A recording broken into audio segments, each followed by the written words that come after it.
जबलपुर की शांति और नर्मदा मैया की लहरों के बीच एक ऐसी शाम आएगी, इसका अंदाजा किसी को नहीं था।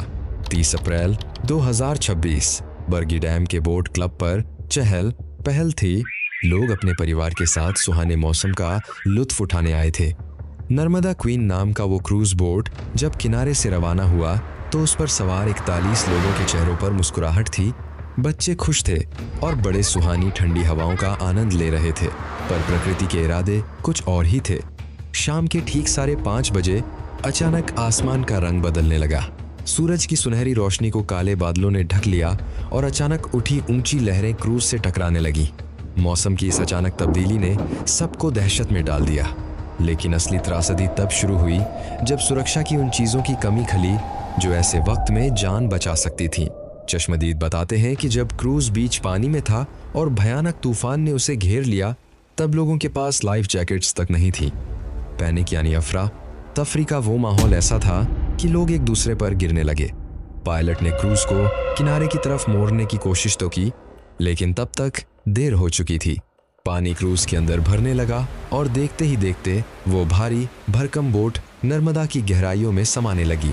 इस चीख पुकार और अंधेरे के बीच एक ऐसी दास्तान बन रही थी जो सुनने वाले का कलेजा चीर दे। क्रूज पर सवार एक माँ और उसका नन्हा बेटा भी इस खौफनाक मंजर का हिस्सा थे। जैसे ही बोट पलटने लगी, उस माँ ने बिना अपनी जान की परवाह किए अपने 6 साल के बेटे को अपनी बाहों में कस लिया। जब ठंडा पानी उन्हें निगलने लगा, तब भी उस माँ ने हर मुमकिन कोशिश की कि उसका बच्चा पानी की सतह से ऊपर रहे। वो चिल्लाती रही, लेती रही, लेकिन मौत का साया गहरा होता जा रहा था। अगली सुबह जब रेस्क्यू टीम ने उन्हें ढूंढा तो मंजर देखकर हर किसी की आंख नम थी।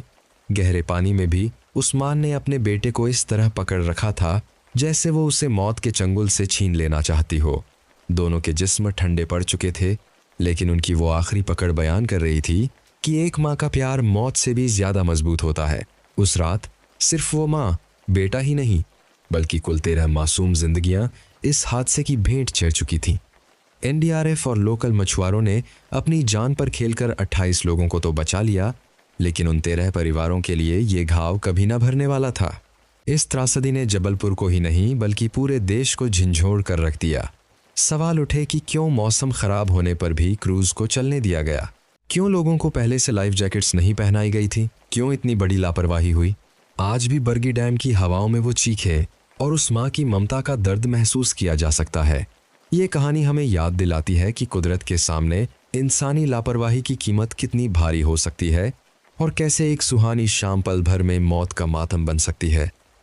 नर्मदा की ये लहरें आज भी उन 13 जानों की याद दिलाती हैं जिनकी दास्तान अब सिर्फ गहरे पानी और हमारी यादों में दबी है।